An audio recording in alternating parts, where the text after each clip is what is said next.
Кутмандуу кечиңиздер менен, урматтуу телекөрүүчүлөр, Коомдук биринчи каналдын түз эфиринде саясий партиялардын телетаймашы, менин атым Кубат Оторбаев. Добрый вечер, меня зовут Динара Суймалиева, и мы продолжаем политические дебаты кандидатов в депутаты Жогорку Кенеша Кыргызской Республики. Рахмат. Бүгүн адаттагыдай эле бизде 3 саясий партия телетаймашка чыгышты. Борбордук шайлоо комиссиясы өткөргөн чучугулактын негизинде кечиресиздер. Ак Шумкар партиясы, Ак Тилек партиясы жана Кыргызстандын үй куруушулар партиясы. Мен алардын төрагалары менен тааныштырып коеюн. Оң жагымда Ак Шумкар партиясы жана анын төрагасы Темир Сариев. Ошондой эле бизде мейманда Ак Тилек партиясы жана анын төрагасы Сабырбек Заиров. Жана Кыргызстандын үй куруушулар партиясы, анын лидери Кубанычбек Исабеков. На каждой из сторон представлена по одной партии, команда вместе с лидером. И я бы хотела немного ознакомить с правилами наших дебатов. У каждой из партий есть по 20 минут чистого времени. На мониторе будет периодически появляться таймер, который будет вести отчет времени каждой из партий. Туда входит выступление, ответы на вопросы и полемика. Желательно, чтобы ответ на один вопрос не превышал 1 минуты, тогда вы сможете равномерно распределить все свое время. И я призываю вас быть активными, потому что от этого зависит, сколько голосов избирателей вы наберете, в том числе. Мындан сырткары сиздердин эсиңиздерге салып коелу, 3 апта мурда Дизел Элкат KG сайтына биз атайын бет ачканбыз. Ал жерге дагы шайлоочулардан ар түрдүү суроолор келип түштү. Biz ошол суроолорду дагы ушул телетаймаштын жүрүшүндө сиздерге бермекчибиз. Мындан тышкары биздин модераторлорубуз Тимур жана Светлана дагы сиздерге суроолорду берет. Бул жерде ар бир партиянын өкүлдөрү адаттагыдай эле отурушат. Алар дагы ушу онлайн режиминде интернет аркылуу келген суроолорго да жооп беришмекчи. Я повторю для русскоязычных телезрителей и присутствующих здесь, что помимо того, что дебаты будут у нас здесь в прямом эфире, будут еще дебаты в интернет-форуме на Дизелькат KG. Мы открыли уже теперь 4 недели назад страничку, куда собирали вопросы для всех партий. Но сегодня мы открыли страницу уже персональные для каждой из присутствующих здесь партий. Туда поступают персональные вопросы к вам и вашим лидерам. И ваши представители будут в течение всего эфира в онлайн-режиме отвечать на эти вопросы. Кроме того, самые интересные вопросы мы будем выносить на обсуждение в студию. И наши интернет-модераторы Светлана Марголис и Тимур Тартуналиев будут следить за этими интернет-дебатами и комментировать, кто на сколько вопросов ответил, сколько остается вопросов неотвеченными и какие комментарии в ваш адрес отпускают пользователи Дизелькат KG. Рахмат. Азыр болсо эми биз кезекти кыска суроо жоопторго беребиз. 1 минуттан убакыттын ичинде сиздер кыска суроо жоопторго суроолорго жооп берсеңиздер, ким көбүрөөк жооп берсе ошончолук артыкчылыкка ээ болду деп эсептелет. Суроолор орус жана кыргыз тилинде болот. Биринчи кезек чучулак боюнча Ак Шумкар партиясында. Эгер Темир мырза сиз даяр болсоңуз, анда сиздин убактыңыз башталды. Что первично, по-вашему, дух или материя? Материя. Вы совершаете намаз? Нет. Вы верующий? Да. Вы играете в бильярд? Играю. На деньги? Нет. Темир Сариев деген ким? Бүгүнкү күндө Ак Шумкар партиясынын төрагасы. Бийликке эмнеге баратасыз? Асты койгон улуу максаттарды ишке ашыруу үчүн. Парламентте канча орун алабыз деген оюңуздар бар? Кудай буйрса жеңебиз деген оюбуз бар. Гимндин авторлору кимдер? Гимндин Жалил Садыков, Кулуев. Автомашинаңыздын маркасы? Toyota. Рахмат. Какая сегодня зарплата врача? Средняя зарплата 3300. Вы давали врачу взятку? Когда-нибудь? У вас были тройки в школьном аттестате? Нет. А в зачетной книжке студента? Возможно, Рахмат. И сейчас блиц-раунд для партии Актилек. Приготовились. Ваше время пошло. Сиз өзү кимсиз? Адаммын. Партиянын канча мүчөсү бар? 2800. Акыркы окуган китебиңиз? Стивен Ковенин лидерство. Билимиңиз кандай? Жогорку. Саясат тазабы? Саясат бул жашоо. Рахмат. В скольких странах вы бывали? Кыргызстанда эле. Россия. Вы за национализацию или против? Жок, мен каршымын. Вы умеете готовить? Ооба. Что сегодня решит исход выборов? Деньги или административный ресурс? Экөө тең. Вы хорошо поете? Орто. Кой союбузду кандай аласызбы? Жакшы. Жакшы тутканда. Сиздин сүйүктүү фразаңыз? Биригүү. Рахмат. Биримдик. Эми болсо кезек азыр үй куруучулар партиясында анын төрагасы, лидери Кубанычбек Исабековда. Кезек, сиздин убактыңыз башталды. Ваш любимый фильм? Маршал Жуков. Кого вы предложите министром иностранных дел? Женщину. Сколько экс-чиновников в списке кандидатов вашей партии? Только один. Вы за... 3 депутата бывших есть еще. Вы за или против президентской неприкосновенности? На сегодняшний день за. Вы одеваетесь на рынке или в магазинах? И там, и в другом месте. Ак жол партиясы каякта? Ак жол партиясы кыргыз элинин арасында. Сүйгөн фразаңыз кандай? Азыраак сүйлөп, көбүрөөк иште. Канча балаңыз бар? 3 балам бар. Канча үй, канча машинаңыз бар? 1 квартирам, 1 машинам бар. 7 апрелде кайда элеңиз? 7 апрелде жогорку кеңеште болчумун. Ваше образование? Высшее, 3 высших образования плюс кандидат науки. Первое место работы? Армия. Последнее место работы? Вооруженные силы Советского Союза.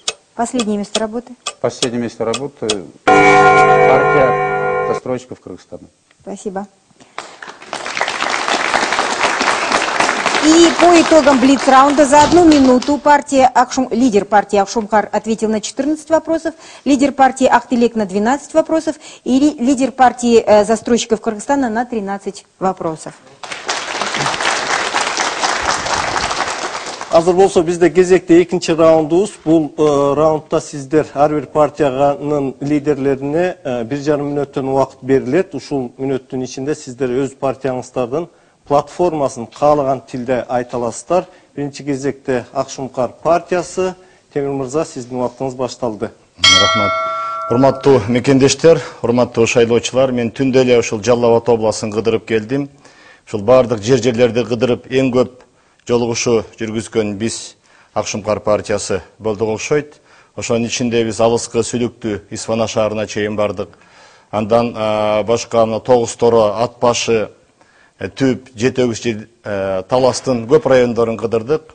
Айтып кетишим керек, барган жерлердин баарында тең элдердин маанайы жакшы. Баарыңыздарга ыраазычылык билдирип кетем. Ошол жерлерде биз партиянын платформасы жөнүндө терең түшүнүк бердик.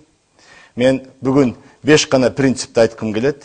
Акшумкар партиясынын биринчиси бул күчтүү мамлекетти түзүү, ошонун ичинде бийликтин таза жана эффективдүү иштетүү, акыйкат сот системасын куруу, ошону менен Кыргызстанда бейкыттыктуу, ички коопсуздукту сактоо. Экинчиси улут аралык биримдикти жана тынчтыкты камсыздоо, анын ичинде эски таарынычтардын баарын унутуу.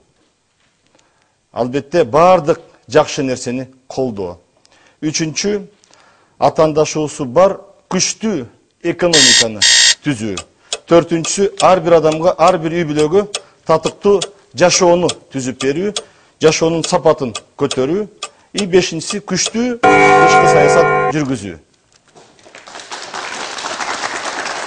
Спасибо. И вопросы от партии Актилек по платформе. К 2009 году количество пенсионеров составляло 540 тысяч человек. С каждым годом эта цифра растет. Недавно вы заявили, что планируете повысить пенсию до 8 тысяч.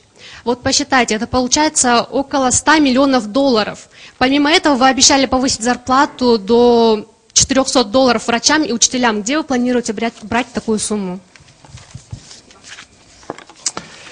Вы очень хороший вопрос задали, я могу ответить. На сегодняшний день экономика в тени имеет где-то от 50 до 70%. И если будет прозрачная, эффективная власть, мы их все должны обнажить, и за счет этого мы получим дополнительные источники. На сегодняшний день есть пенсионеры, которые получают 1200 сомов, есть пенсионеры, которые получают 36 тысяч сомов. То есть такую несправедливость надо ликвидировать, и поэтому мы объявили, что мы будем повышать пенсию, и в принципе экономика сможет поднять.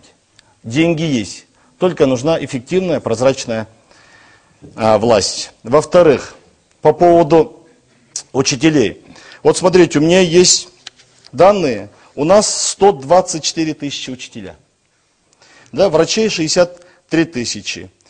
Фонд оплаты труда учителей составляет 5 миллиардов 557 миллионов сомов. Врачей 1 800 000 000. В принципе, в целом где-то около 7 миллиардов уходит на оплату учителей и врачей. Если мы найдем дополнительно еще 100-200 миллионов долларов, мы можем в 2011 году в 2 раза увеличить, а в 2012 году уже 3-4 раза увеличить. В принципе, все это расчеты есть, мы их можем обеспечить, и экономика сможет поднять. Рахмат. Темир Мырза, кичине убактыңыздарды аяп колдонсоңуздар, анткени аяк жагында дефицит болуп калат да, убакыт жетишпей калышы мүмкүн. Азыр кезек уйгурчулар партиясында өзүңүз тааныштырып туруп сурооңузду берсеңиз. Рахмат.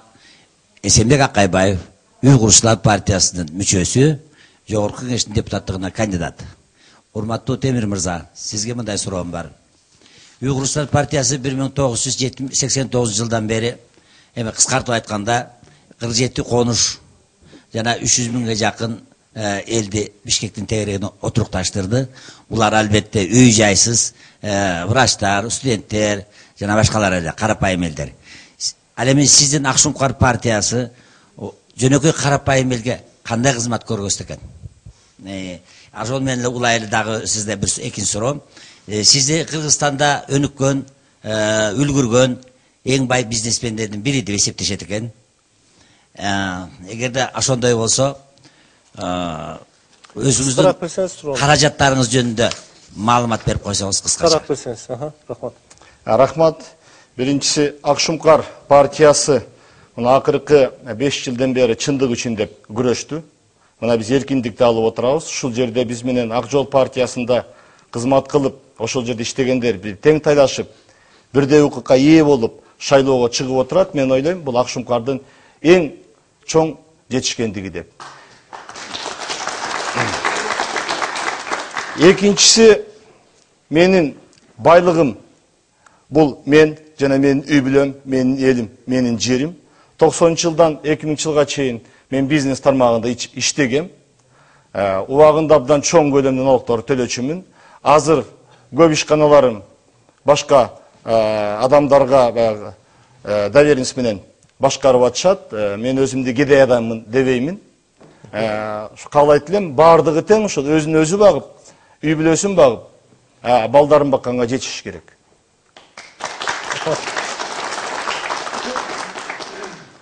И у нас также есть вопросы к вам, Темир Гимбаевич. Вот сейчас вы на вопрос от партии Актелек сказали, что деньги в стране есть, нужно только их аккумулировать. За период вашего пребывания министром финансов дефицит бюджета страны достиг 22 миллиардов сомов.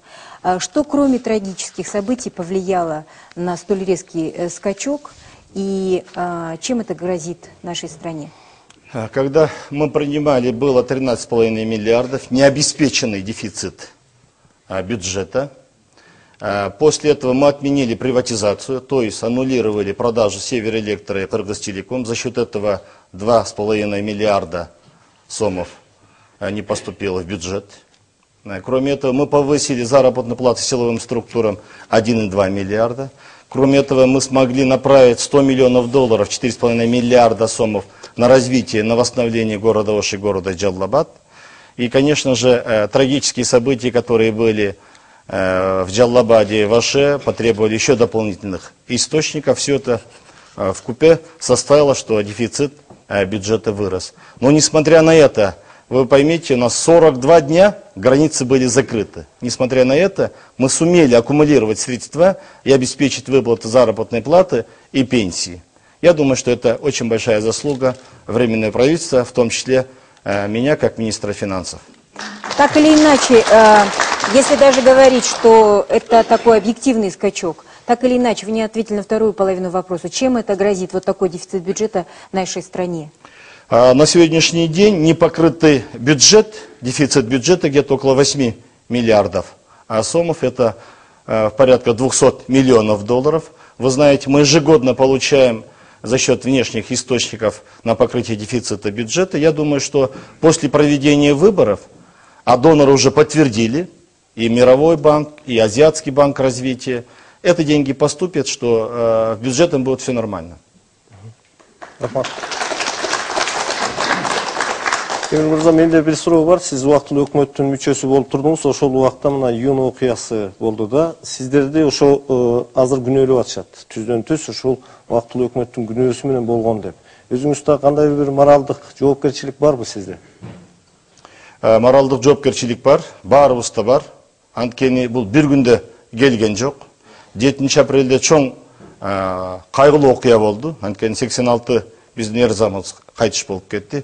Ошондон кийин ар түрдүү деструктивдүү күчтөр муну атайын чыгарышып, убагында чечилбей жаткан маселелерди көтөрүп чыгышып, мына тилекке каршы июнь окуясы болуп кетти. Мунун ичинде убактылуу өкмөттүн дагы жоопкерчилиги бар. Анткени кээ бир маселелер шашылыш кабыл алынбай калды.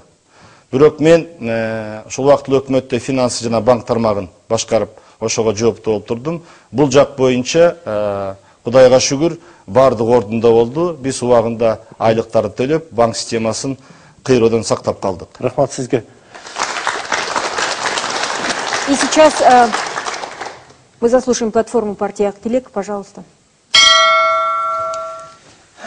Ак-Тилек партиясы негизги максаты деп бул элибиздин жашоосунун сапатын деңгээлин көтөрүү.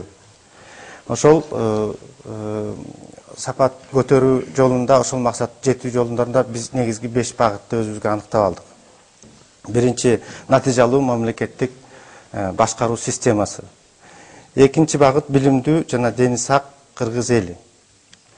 Үчүнчү, улуттук маданиятты сактоо жана аны өркүндөтүү. Төртүнчү, элибиздин жана чек арабыздын бүтүндүгү.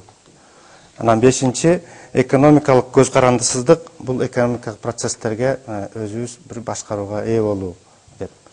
Ушу 5 багыт менен, ушу 5 багытты максатыбызга жеттерде кандай принциптер менен барабыз дегенде, эң биринчи биз өзүбүздүн программабызда стратегиялык биздин концепцияны иштеп чыктык.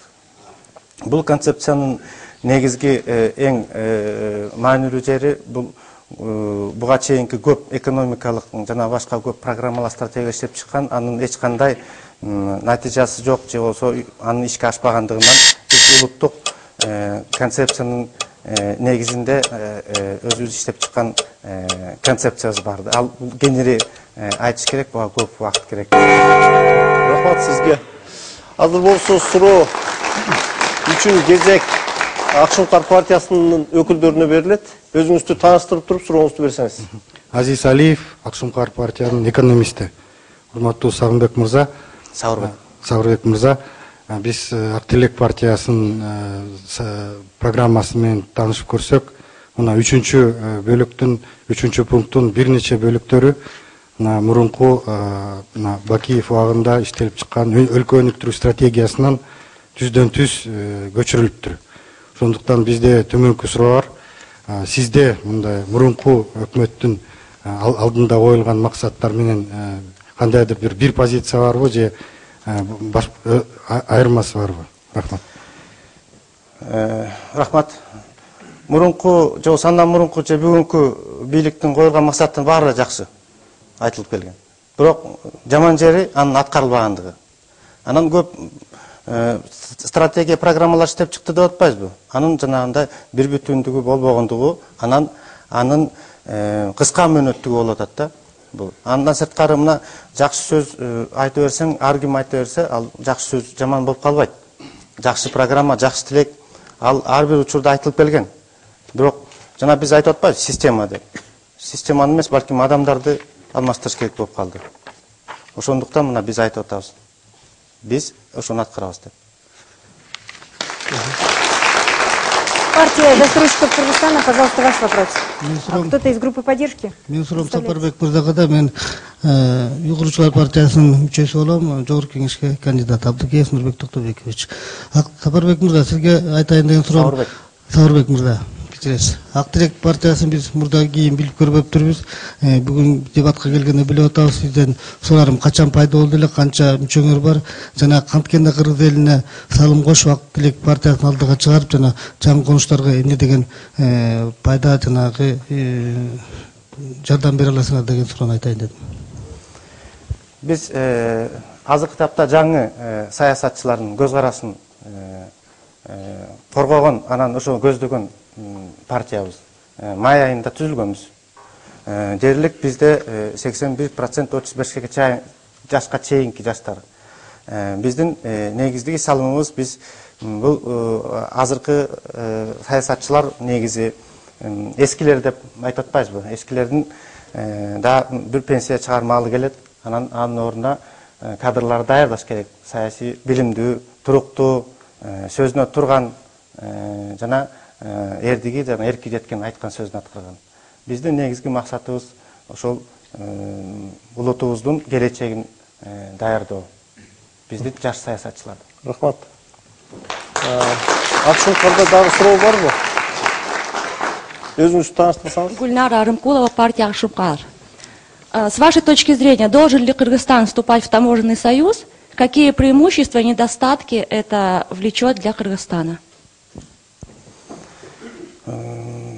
Ар кандай уюмдар бизде бар, бирок биз улуттук өзүбүздүн көз карашыбызды, анан концепциябызды иштеп чыкмайынча, биз азыр деген кайсы союз, кайсы уюм, эл аралык уюмдар бизге пайдалуу же болбосо кандайдыр бир бизге кийинки келечегибизде жакшы эмелерди алып келет, жакшылыктарды, жетишкендиктерди алып келет деп айта албайбыз. Ошондуктан мына айтып атабыз. Ак Тилек партиясынын мындай позициясы жокпу, ушул маселе боюнча мисалы? Таможнян союз боюнчабы? Таможенный союз, анан жана ВТО деп атпайбы? Эки, билесиздер ошол. Ошол боюнча мындай өзүңүздөр кызыгып көргөнсүздөрбү? Кызыгып көргөнбүз. Бирок деген ар кандай союздар, ар кандай уюмдар, ар кандай максат менен түзүлөт. Бирок бизде өзүбүздүн, мына биз ким экенибизди билбей атабыз, аз аныктай албай атабыз биз Кыргызстанда. Бизге деген болгон мамилени азыр так аныктай албай атат. Ошол эле жанагындай саясий чоң күчтөр деп атабыз. Саясий чоң. Бул эми экономикада бул саясат эмес, бул экономикалык маселе. Экономика бул ошо саясаттын эң негизи болуп эсептелет. Экономиканын сиздердин көз карашты түшүндүм мен сизди. Суроо барбы сиздерде дагы? Уйгурчулар партиясы, Калиев Каныбек. Сапарбек мырза, 5 апрелде болгон Жалал Ош окуясына кандай карайсыз? Кайда элеңиз ошол кезде? 7 апрелде? 7 апрелде Ош Жалал окуясында. Сиз кайда элеңиз? 7 апрелдеби? 7 апрелде Бишкекте Жалалабадта болгондо. Бишкекте болчумун? Бишкекте. Площадьте болчумун? Ноюңуз. Бул элдин ички баягы толкундануусу, элдин каалоосу, элдин ак тилеги керек болсо, элдин кыжыры толкондо ошонун ишке ашканын деп кабыл алабыз. И у нас тоже к вам есть вопросы. Вот вы в своей программе предлагаете внедрить судопроизводство с участием присяжных из числа религиозных и духовных деятелей. Хорошая идея, но скажите, не будет ли это вступать в конфликт с тем положением, что у нас религия отделена от государства? И есть ли такой опыт где-то в других странах? Биз андай башкалардын тажрыйбасы бар экенин же жок экенин билбейт экенбиз, бирок биз жанагы соттун азыркы адеп аклактуулуу ичиндеги баягы адамдык сапатынан ошол соттун көз каранды эместигинен ар кандай жанагындай орусча айтканда нравственность деген жоголгондуктун себебинен биз сунуш кылганбыз муну. Адеп аклагынын негизи бул идеологияда да. Азыркы тапта Кыргызстанда ислам идеологиясы негизги болуп эсептелип келатат. Кыргыз идеологиясы азыр иштеп чыга элек. Саур мырза, мен сиздердин азыр бул жерге илинген баннерлериңиздерди карасам, жашыл түс көп болуп атат да. Бул кайсы бир нерсени билдиреби? Билдирет. Бул оймо эмеси чыккан оймо бул ватандын белгиси Кыргыздын илгерки оймо түшүнүгү боюнча. Жашыл түс жана спираль өзү бул табигат, туруктуулук жана биздин өнүгүү процесси деп эсептелет. Жашыл түс Кыргыздын түшүнүгү боюнча бул өнүгүү исламга тиешеси жок, өнүгүү өсүүнүн түшүнүгү, исламга тиешеси жок. Рахмат.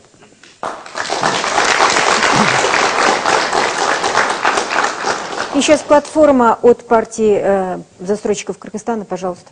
Ваши полторы минуты. Бизге мамлекеттин биримдиги, тынчтыгы, стабилдүүлүгү жана элдин жарык келечеги керек. Биз ошон үчүн баратабыз. Жана бу Акшумкарга ак тилек каалайбыз дагы үйүнө келип конуп, үй куруучулардын партиясында добуш берүүсүн дагы каалап сурап кетебиз. Андан тышкары мына эң жакында эле президент ушул айдын башында жолукканда партиянын лидерлерине ушул жерде мен сунуш кылдым эле. Урматтуу президент, сиз эгер мамлекеттик өнүгүү фондусун түзсөңүз, бардык партиялар ошол жерге болгон акча каражатын салса, биздин партиябыз да ошо салат элек. Эгер мүмкүн болсо ошондо биз түндүк түштүк болуп бөлүнбөй, урууга, улутка бөлүнбөй жакшы болор эле. Чет элден жалдырап инвестиция издебейт элек. Ошол Жалал Абад Ош шаарында кыйраган үйлөрдү калыбына келтирет элек. Жана жок дегенде ар бир райондордо бирден экиден ишкана туруп калмак экен. Тилекке каршы андай болгон жок. Ошондой болгондон кийин анда эгер ошондой болсо биз ушу партиянын лидерлери теледебатка чыгат элек да, программабызга эл добуш берсе жакшыраак болот эле. Биздин эң негизги максат бул ар бир үй бүлөгө жер бөлдүрүп берип, жана турак жайлуу кылыш керек. И турак жай курулган, элдикин мыйзамдаштырып документтенбеш керек. Андан сырткары жигиттин мойнунда 4 парыз бар дейт. Биринчи үй куруш керек экен, экинчи үй бүлөлүү болуш, үчүнчү ата энесин багыш керек, бала чакасынын келечегин ойлоп тарбиялаш. И төртүнчү жашылдандырып бак тигип Кыргыздын келечегине өзүнүн салымын кошуу. Ошол эле маалда биз дагы суу маселесин да карагыбыз келет дагы, жер байлыгы. Рахмат сизге.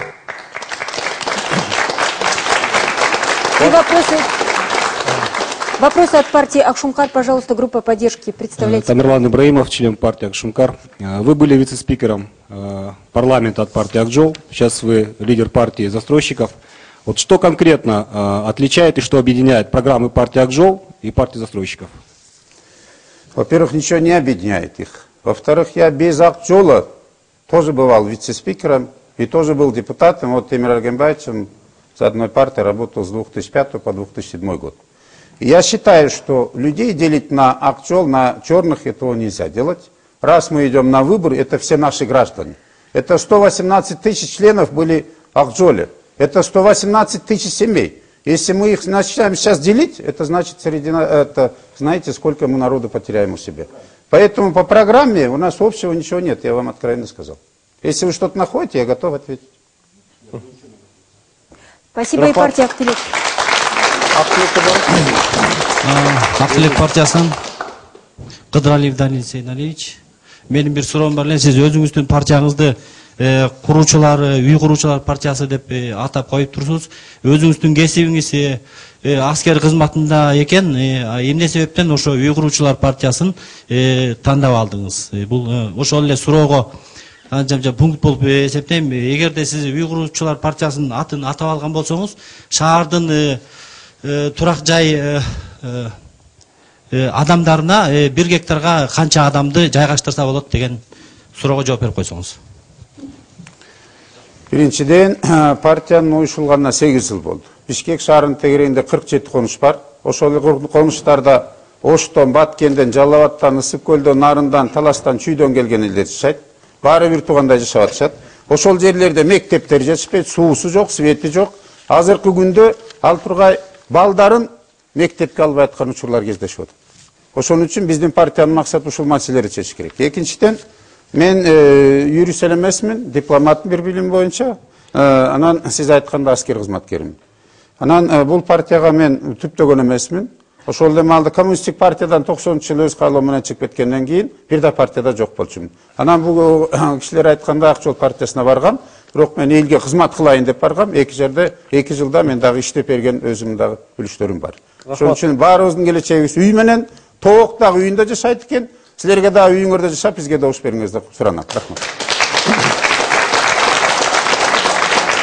Башык мырза, сиз 3-чү партияны тандап атыптырсыз, Мына өзүңүз айттыңыз үй куруучулар партиясы деп. Июнь окуясындагы ошонун каскагы менен азыр бир топ адамдар Ошто, Жалал Абадта үйсүз отурушат. Мына сиздердин партия эмне иш кылып атасыздар? Мына өзүңүздөр үй куруучулар экенсиздер. Жардамдашып атасыңар бул жака барып, Ош, Жалал Абадты көтөрүү боюнча. Гуманитардык жардамдарды да партия колунан келишинче берген. Ар бир ошол конуштардан да чогултуп материалдык жактан оокат жайдан да алып барып берилген. Ар кимиси андан сырткары ошол куруучу катары. Куруучу катары. Үй куруучулар катары. Үй куруучулар катары үй куруп атасыздар, бир үй куруп атасыздар жок дегенде. Ошто же Жалал. Сиз кечиресиз. Бир эмес, бир нече үй курулуп атат. Ошолордун баары үй куруучулардын мүчөсү болуп эсептелет. Демек силер өзүңүз демилге жок, мындай бир проект жок. Сиз айта аласызбы, Ош шаарында Баланча көчөдө биз мына моундай үй же имарат тургузуп атабыз деп? Мамлекет дагы акча жумшаган фактылар бар, жеке дагы үй куруучулар өзлөрүнүн үйлөрүн да куруп атат. Мен да ошол Жалал Абад Ош шаарында эле болуп келдим. Рахмат. Скажите, как вы рассматриваете неприкосновенность частной собственности на землю, и в связи с этим будет ли ваша партия, например, если попадет в парламент, ратовать за то, чтобы самозахватчиков с захваченных чужих участков земли, значит, попросить освободить их и вернуть землю собственникам? Собственность неприкосновенна, так закон гласит. Но в то же время наша партия первым делом поставит вопрос о ревизии все-таки земельных участков, кому когда выданы. Вы правильно говорите, некоторые министры, например, Курманалиев, не просто там земельный участок взял, 26 тысяч гектаров земли взял, где есть золотые месторождения. Мы вот над этим хотим в первую очередь создать парламентскую комиссию, привлечь сюда широкую общественность, средства массовой информации, и законным путем у них надо вернуть государству. И вернуть, отдать тем, которых не хватает сегодня хотя бы 4 сотых земли, чтобы он построил свой дом. А как вы думаете, вот вы говорите, вы прекрасно знаете, что сейчас вокруг города такой пояс новостроек, да, где частенько нет инфраструктуры, где есть антисанитария, где не учитываются при строительстве условия сейсмостойкости и так далее. Вы считаете приемлемым для столицы строительство индивидуального жилья из вот таких неприспособленных материалов и так далее? Это, в первую очередь, вина правительства. Если бы наша молодежь обеспечили бы землей, правильную политику повели народонаселение, если бы наши семьи были бы обеспечены, миллионы мигрантов сейчас бы не скитались бы по всему миру. Это во-первых. Во-вторых, в советские времена, я считаю, упущение было тех правителей, которые в то время, когда дешевые строительные материалы были, хорошие государственные деньги были, не могли обеспечить землей. Поэтому наши, молодежь особенно, те, которые ни копейки не имели, вынуждены были, которые скитались, вот, знаете, в плесенью покрытых вот, сырых помещениях, квартиру мы за нее снимали, вот они вынуждены появились вокруг города. Раз правительство выделило земельные участки, они должны обеспечить и создать соответствующую инфраструктуру. Но вот вы сейчас говорите о том, что очень многие высшие чиновники занимали много гектар земли, да, под частные угодья, да, но мы знаем и другие примеры, когда застройщиков используют как раз на то, что они выступают такими подставными собственниками или, скажем, захватчиками, и в результате потом оказывается, что это место принадлежит одному человеку. Такие факты есть. И идут судебные разборки. В нашу партию очень тысячи людей обращаются по этим вопросам. В то же время, вы имеете в виду, здесь тоже существует коррупция. Вот над этим нужно бороться. И законным путем надо бороться. И в то же время мы считаем, что если человек, который имеет по Конституции право на землю, там, где выбирает себе язык, вероисповедание, образование, место жительства, мы должны обеспечить, должны заботиться о своих гражданах в первую очередь, я так считаю. Рахмат.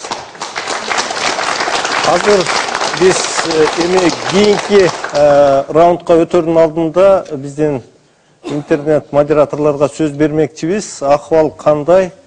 Қысқаша бір маалымат берсеңіздер. Алғаш Тимур сиз, андан кейін Светлана. Азыр деген дизель өлкө аттуу форумунда талкуулар аз-аздан жүрүп жатат. Ойдогудай деле болбой жатат деп айтсак болот. Бирок азыр Светлана кесиптешим статистика жөнүндө айта кетсин. Партия Акшумкар. Вообще шквал вопросов обрушился, 51 вопрос, и так как они очень обстоятельно отвечают, пока всего 3 ответа у меня зафиксировано. Актилек 44 вопроса, 14 ответов, и партия застройщиков Кыргызстана 18 вопросов и 12 ответов.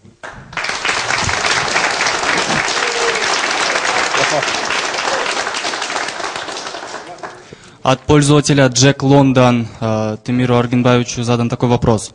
Готовы ли вы предстать перед судом и доказать свою невиновность в распиле $1 миллиона? Можно начинать, да? Да, я готов стать перед судом и ответить по строгости закона. Я могу вам показать вот распоряжение Временного правительства от 13 мая 2010 года за номером 341, где было специально принято решение о выделении денег для обеспечения безопасности юга страны. И все эти разговоры вокруг миллиона, это вот бумага и акты, куда они пошли и как они были использованы. Кроме этого, глава правительства и члены Временного правительства, все они сказали по этому вопросу. Я считаю, что это было специально озвучено некоторыми людьми для того, чтобы очернить мое имя.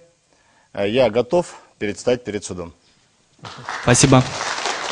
И просто в дополнение к этому же вопросу и вопрос оттуда же из Дизеля. Почему не ждать суда, а почему бы вам не опубликовать полный отчет о движении и расходовании этих средств, чтобы снять этот вопрос?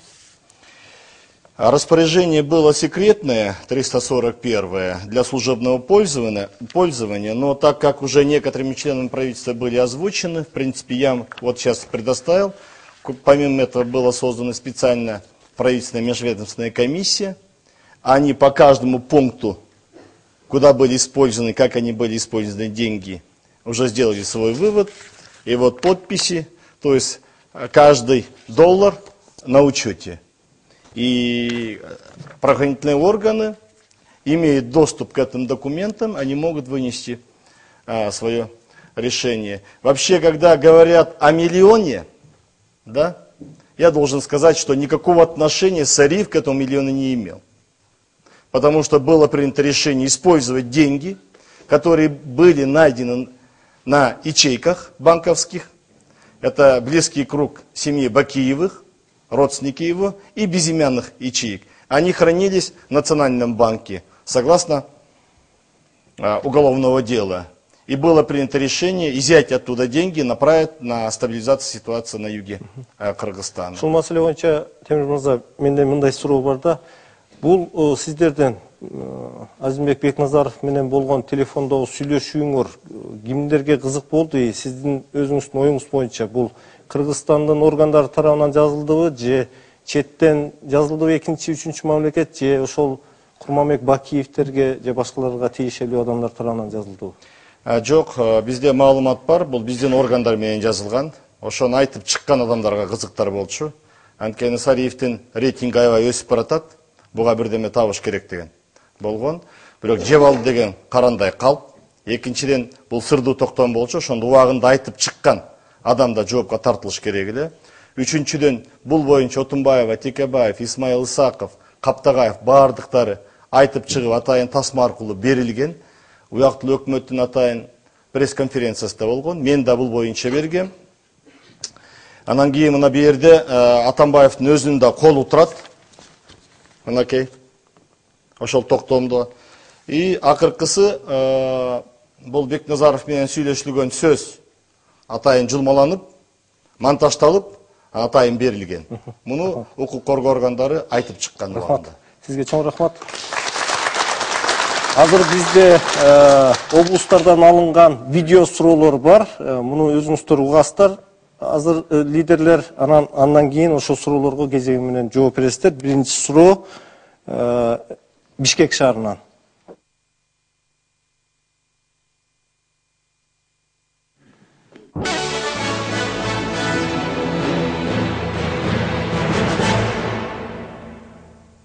Это вот здесь здесь стоял мой отдел. Здесь продукты было, питание, все, вот сейчас ничего не осталось. Этот китайский торговый центр грабят и сжигают уже второй раз подряд. Сначала во время Мартовской революции предприниматели восстановили его самостоятельно, заново. Спустя 5 лет во время апрельских событий история повторилась. Последний раз магазину был нанесен ущерб в $2 миллиона. Открылся центр недавно. Жанна Гаджиева уже 10 лет продает китайские специи. Как от ее рабочего места оставалась только груда мусора, она видела уже дважды. Дважды начинала бизнес с нуля. Сегодня торговля идет бойко, но спокойнее на душе, говорит, от этого не становится. Надо выплачивать кредиты, завозить снова товар, докупать витрины, холодильные камеры и кассовые аппараты. Я не знаю, чем закончатся выборы. Вы будете ли согласны с этим результатом? И не приведут ли эти выборы к новому перевороту и к новым погромам?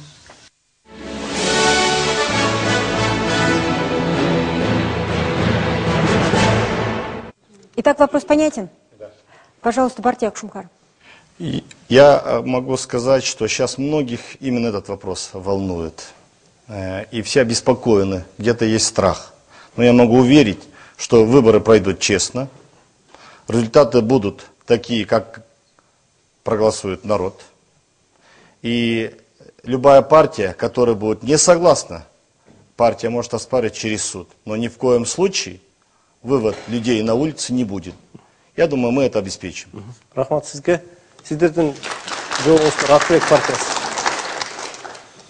Суроо түшүнүктүү болду. Түшүндүм.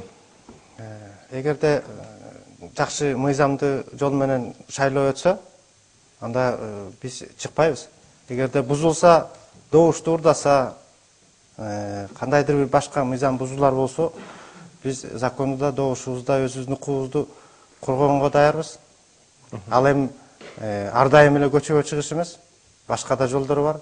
Ошол эле Темир Эргенбекович айткандай, сиздер кантип коргойсуздар? Көчөгө чыгасыздарбы, таяк көтөрүп алып, же сотко барасыздарбы? Айтпадыкпы азыр. Андан башка да жолдор бар деп. Кандай жолдор? Саясий жолдор бар. Саясий кандай жолдор? Митинг кылуу. Көчөгө чыгасыздар, Мисалы, сотко берүү.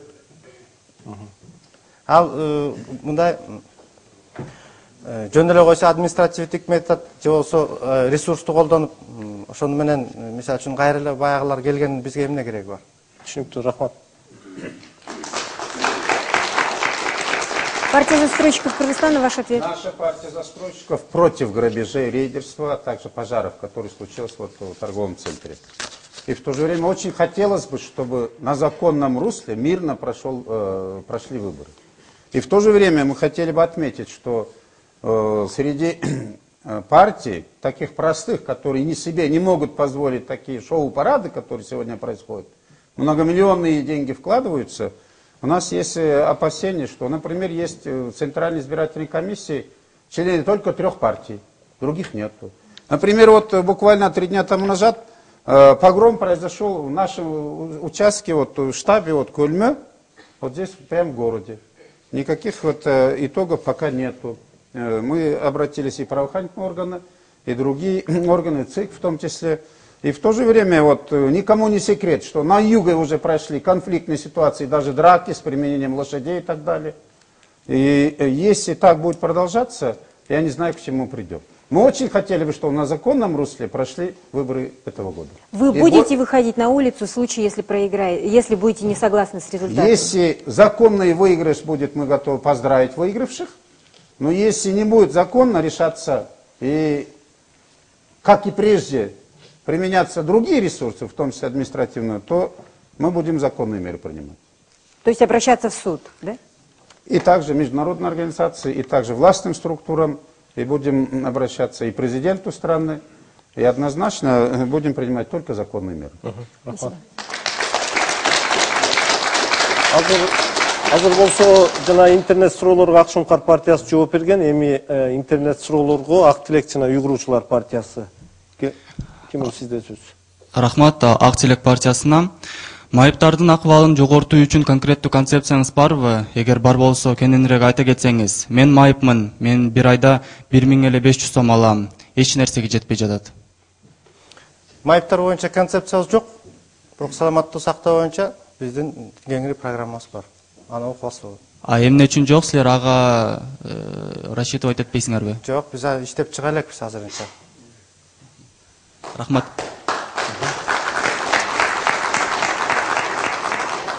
Үй куруучулар партиясына келиптир.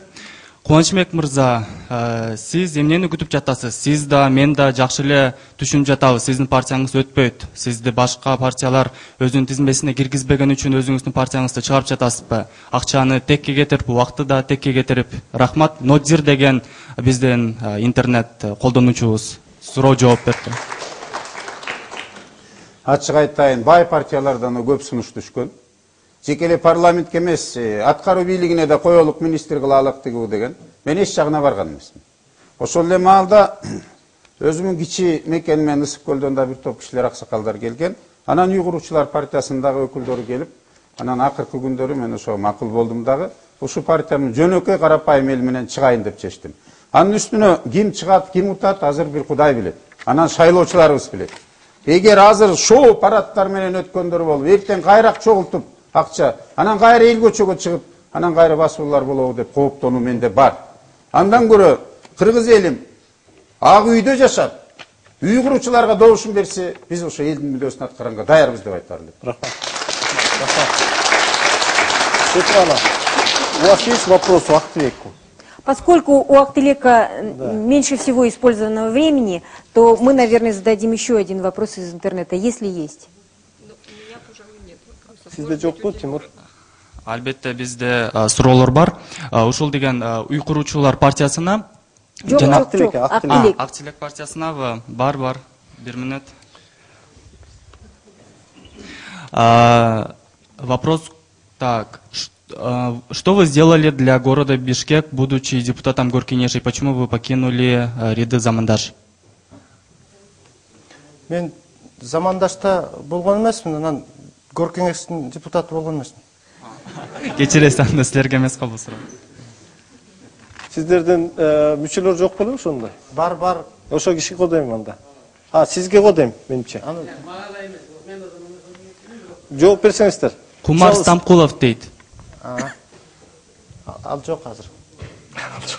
Вопрос этот конкретно адресован Кумарбеку Стамкулову. Но его сейчас здесь нет, он на юге с избирателями встречается. А Замандаштан... Жок, сизде Замандашта жүрбөдүңүзбү? Эмнеге кеттиңиз? Ушуга үндөшүп суроо экен да. Эми бул жеке мотивтери бар, жеке себептери бар. Мен 2008-жылы эле кеткенмин Замандаш партиясынан. Анан бул партияда дагы жаңы демилге, жаңы мүмкүнчүлүктөргө жол ачылат деп эсептейм, бирок мен Замандаш партиясы жаман деп айтпайм. Рахмат сизге. И мы начинаем раунд «Неудобные вопросы» или «Бои компроматов». Каждая партия выбирает свою тактику. Вы можете задавать предельно корректные и удобные вопросы, вы можете задавать неудобные вопросы. У каждой партии есть 5 минут, и сейчас 5 минут для партии Ак Шумкар. Задают вопросы лидеры партии Актилек и партии застройщиков Кыргызстана. Вы можете не только задавать вопросы, но и возражать. Раунд идет в форме свободной дискуссии. Пожалуйста, ваше время пошло. Актилек партиясы, сиз суроо берсеңиз болот Темир Садиевке. Темир Акенбаевич, суроо үзөңгү куруш жөнүндө убагында сиз да добуш бергенсиз. Ошол үзөңгү курушу кеткен, ошо эмне үчүн азыр ошого көз карашыңыз кандай? Азыркы көз карашыңыз? Рахмат. Чек ара маселеси өтө оор маселе. Анын ичинде Кытай менен биздин Советтер Союзунан бери талаш жерлер бар болчу. Советтер Союзу күчтүү болуп турганда. Экинчиден Кытай менен Кыргызстандын чек арасы 1998 жылы каралган негизги келишим. Мен анда депутат эмес болчумун. Үчүнчүдөн 2001 жылы биз кошумча гана келишимди карадык. Мен анда депутат элем. Парламент бул коллегиалдуу орган, өкмөт киргизген. Бул маселе ошондо каралып чечилген. Төртүнчү, Кытай менен бизден кийин Россиядагы, Казакстандагы, Тажикстандагы ошо келишимдерге барды. Биздин талаш болгон маселелер жерлердин 70% Кыргызстанга алып, 30 гана пайызы Кытайга кеткен. Ал эми Россия менен Кытайдын талаш жерлери 40%, 50% гана Россия менен Кытайда калып, калгандары Россия менен Казакстанда калып, калгандары Кытайга кеткенде. Мен түшүнөм, бул оор маселе, өзгөчө оор чек ара маселеси бул түштүктө. Азыр Өзбекстан менен Тажикстан менен болуп аткан. Мына бул маселелерди биз абдан кылдат чечишибиз керек. Рахмат. Кезек азыркы көз карашыңыз ошол кезде чыгарган чечимге кандай, туурабы же туура эмеспи азыркы? Убагында кабыл алынган чечим туура болгон. Биз ошону менен Кытай менен толук чек араларыбыздын баарын бекемдеп алдык. Муну атайын саясат кылып чыгарып жүргөндөр туура эмес. Мынакей ошондой эле маселе азыр Өзбекстан менен болуп атат. Бу жерде биз кылдат карашыбыз керек. Рахмат. Азыр кезек Кубанычбек мырза, сизде Темир мырзага сурооңуз. Темир Эргенбековичти мен көптөн бери билем, ошон үчүн артында турган мүчөлөрдөн суроо берип коюштум. Мейли. Өзүңүз тааныштырсаңыз. Чомоева Булбул Туратбековна, Уйгурлоочулар партиясынын мүчөсү, депутаттыкка талапкер.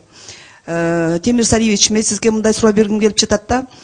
Биздин Уйгурлоочулар партиясы ушул шайлоону таза жана ачык алып барабыз деп туруп, бардык ушул партиядан чогулган акчаны Жалал Абад жана Ош шаарындагы жабыр тарткан жанагы үйлөргө же болбосо элдерге жардам берип туруп, жардам берели дегенге сиз же болбосо бөлөк партиялар дагы буга каршы болуптур. Сиз эмне себептен ушул каршы болдуңуз дейм да? Кайсыга? Жана мен биринчи айтпадымбы, эң партиялардын лидерлери жолукканда Роза Тумбаева президенттикке катышты эле. Түшүндүм. Бул популисттик идея уйгурлоочулардын. Анткени эгерде акчаңар болсо, алып барып идея көтөрбөй эле сала берсеңиздер болмок. Ар бир партиянын өзүнүн астына койгон максаты бар. Биз убагында, мына мен министр болуп турганда, атайын дирекциянын түзүүнүн демилгечиси болуп чыктым. Анан кийин чоң көлөмдөгү акчаны бөлүп бердик биз. Мамлекеттики мөлдүңөр да өзүңөрдүкүн эмес. Ооба. Ошону айттым. Бирок колдоп койсоңор популизм болбой эле экөөбүз бул жерде айтышып турмак эместемки. Рахмат. Сиз көбүрөөк ошол популисттик идеяларды көтөрүп жүрсөз, ошонун бири деп кабыл алып калгам мен муну. Мани эл билет. Есть еще вопросы, Актилек? Мы задали уже все. Больше нет. Пару? Да.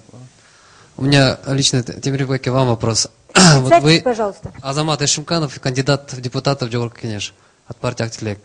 У меня вот вопрос. Вот вы сейчас только что сказали, что законные пути используют после выборов, к примеру, там, судиться там, и так далее, и так далее. Но вы же были сами участниками тех же митингов, когда людей подумали, к примеру, там. Если у людей не остается вопрос, не решается на суде, к примеру, там, в административном порядке, там, у них же другого варианта нету, чем митинговать. И, в принципе, вы это должны понимать. И когда вы делаете заявление, что вы не допустите такие вещи, мне это уже просто непонятен. Ход предвыборной агитации показывает, что все партии имеют равный доступ, равные условия. И они будут обеспечены. Если где-то будут нарушения, то судебная система может рассмотреть. Если не будет справедливого суда, то это ваша воля. Рахмат, уақыт бүтіп қалды. Азыр болсо кезек Актилектин жооп бере турган учуруна келди. Азыр эки партия Акшумкар менен Уйгурлоочулар суроо беришет. 5 мүнөт болот. Суроолор дагы ошо 5 мүнөттүн ичине кирет. Биринчи суроону чучугулак боюнча Акшумкар партиясы бермекчи. Ким берет сиздерден? Сиз өзүңүз тааныштырып берсеңиз суроону. Жээналиев Жалын, Акшумкар саясий партиясынын жаштар канаты. Урматтуу Сабырбек. Мурза, ушул жылдын 23 мартында Курманбек Бакиев өткөргөн ынтымак курултайында сиз делегат катары катышкансыз. Ошол эле учурда кыргыз элине белгилүү Акшумкар саясий партиясы тарифтерди кымбаттатуу жана түндүк электроны сатууга каршы акциясын өткөргөн. Ошол учурда эмне үчүн сиз кыргыз элине чыгып каршылыгыңызды көрсөткөн жоксуз? Рахмат. Рахмат. Ар ким ар кандай күрөшөт экен да, ар кайсындай жолдор менен. Бирөө митингге чыгат экен, бирөө ичине кирип күрөшөт экен. Мисалы үчүн ошол кезде Бакиевдин өзүнүн жанагындай үй бүлөлүк системаны алып келейин деген программасын ичинен кирип алып бузганбыз биз. Эмне каралды эле, ким кандай сүйлөдү эле, ошондо силерде маалымат болсо силер билесиңер. Мен эмнени чыгып, эмнени айтканымды. Анан тышта туруп алып кыйкыра берген натыйжа алуу эле же ичинен кирип ошол жерден бузган натыйжа алуу эле? Бул биринчи вопрос.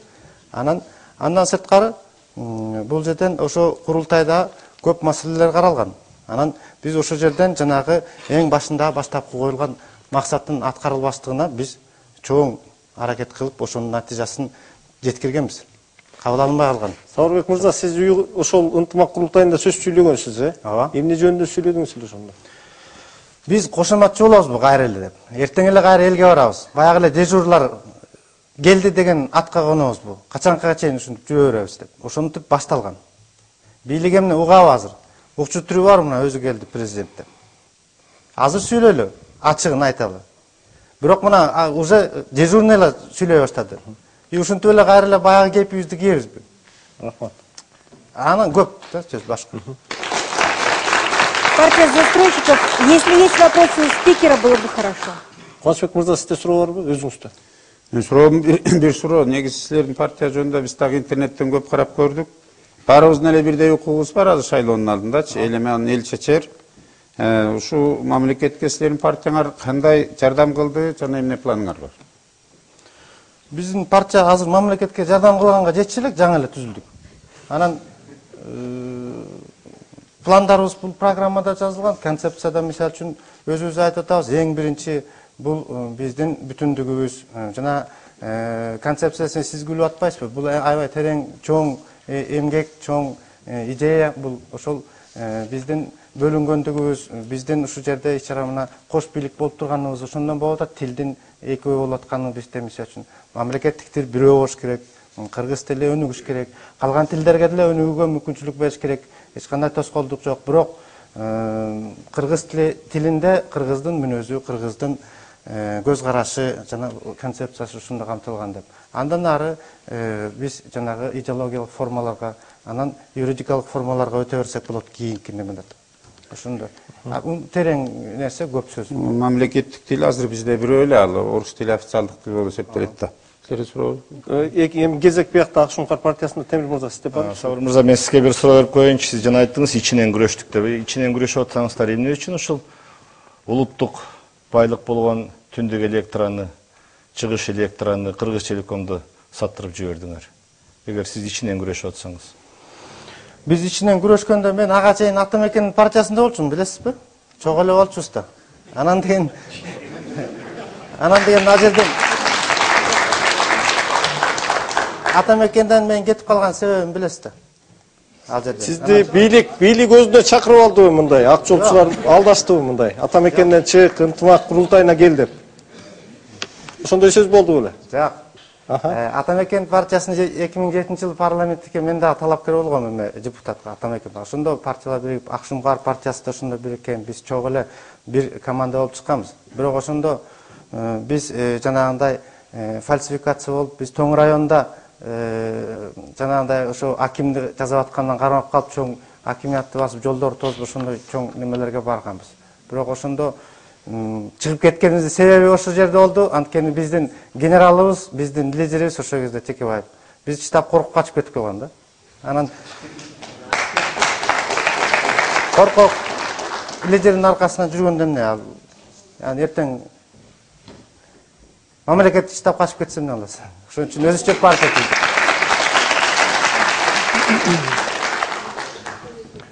Суроо барбы дагы?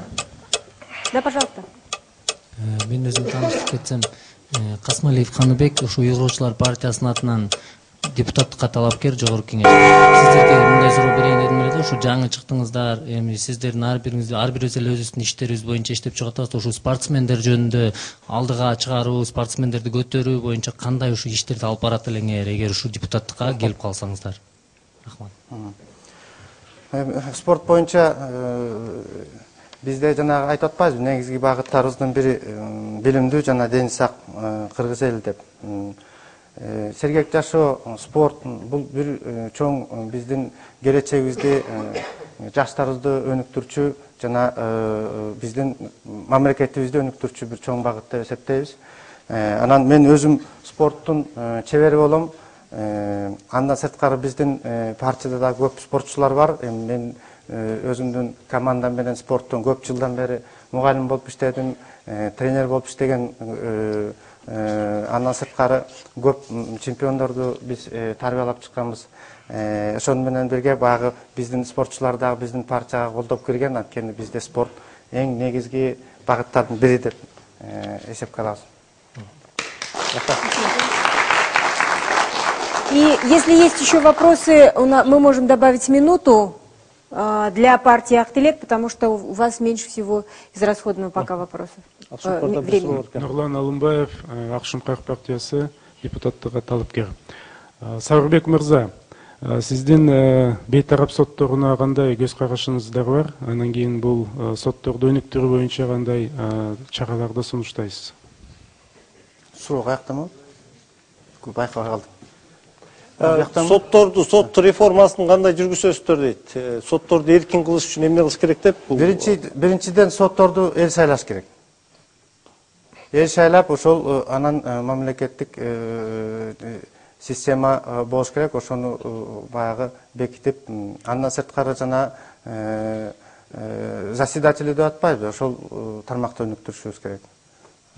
Ошондо гана эл сайланган сот элдин алдына жооп берет. Эл каяктан шайлап кантип тандаш керек? Курултайдабы же ар бир үйгө кирипби же кандай? Же аким көргөзүп анан элби?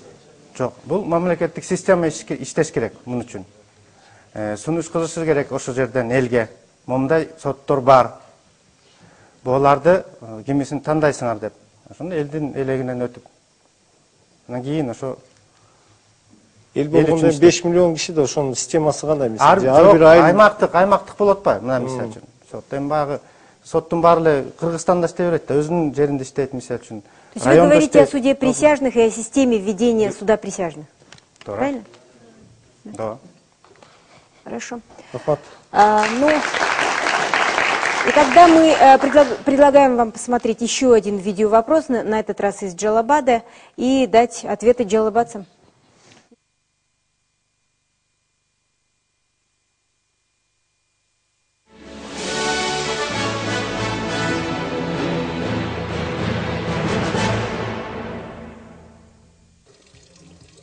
Кырк жаштагы Мукум Капаров жубайы жана 5 баласы менен 1,5 жыл мурда Өзбекстандан үйүн таштап Кыргызстанга келген. Алар менен кошо дагы 170 үй бүлө бул жака өтүшкөн. Аны кийинчерээк өздүк документиңди алып келесиң деген талап менен жумушка алышкан.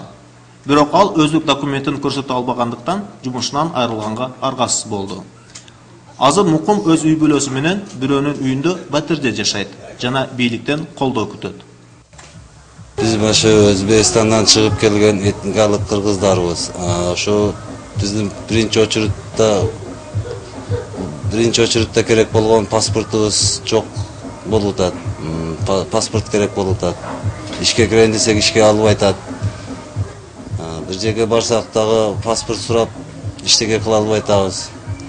Экинчи немеден чек проблемасы, үй жайларыбыз Өзбекстанда калып бейде бір квартирант болып жашап атабыз. Ошолорго кандай жардамдардан бересиздер?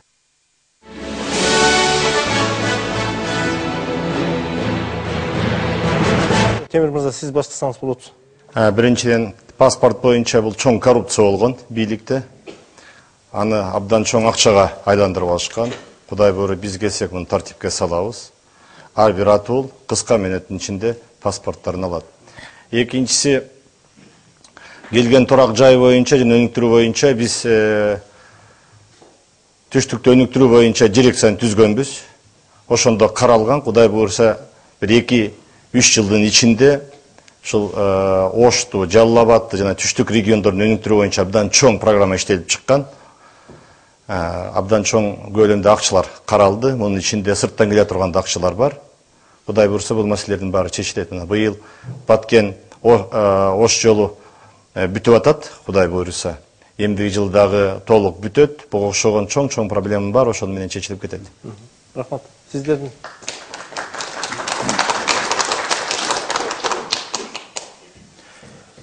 чегара маселесин биринчиден саясий жол менен эле чечиш керек.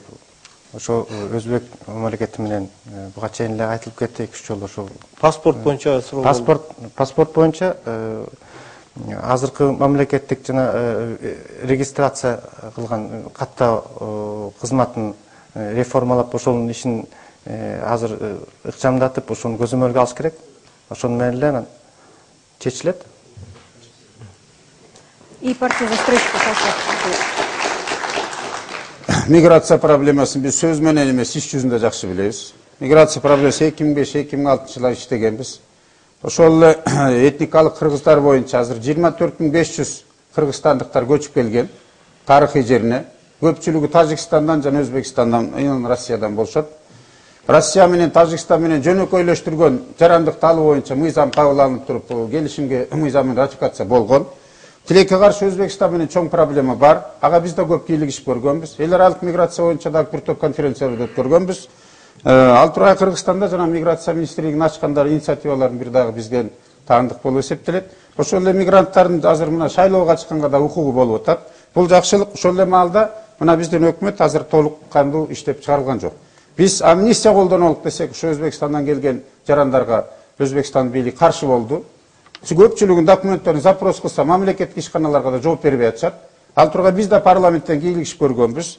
Анан кайра жибергиле деп, кайра жиберсе камап койгонго азыр жарандар коркуп атат. Ошол эле маалда ачыгын айтыш керек. Кээ бирлери жана криминалдык түрдө жанагы үй бүлөсүн таштап кеткендер, жана банктик булардан карыз алгандары да болуп атат. Ошон үчүн мамлекеттик коопсуздук жагында эстиге алышыбыз керек. Ошол эле маалда биздин этникалык кыргыздар тарыхый жерине келгенден кийин биз бул маселени сөз түрүндө чечип беришибиз керек.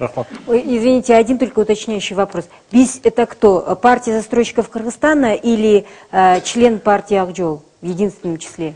Я по поводу Акжол уже отвечал. Нет, я говорю, вот вы занимались миграцией. Вы персонально или партия застройщиков Кыргызстана? Знаете, я до Акжола был председателем комиссии по трудовой миграции, вот они депутаты избирали. То есть это ваша персональная деятельность? Да, персональная. Вот поэтому я хотел бы ответить. Я бы хотела извиниться перед партией застройщиков Кыргызстана. И даже без парламентской скамьи в нашем Джугуркине. Замечательно. Я бы хотела извиниться перед вашей партией за то, что не предоставила вам раунд неудобных вопросов. И поэтому, пожалуйста, вопросы от партии Акшумкар. Койбагаров Асылбек, Акшумкар саясий партиясы.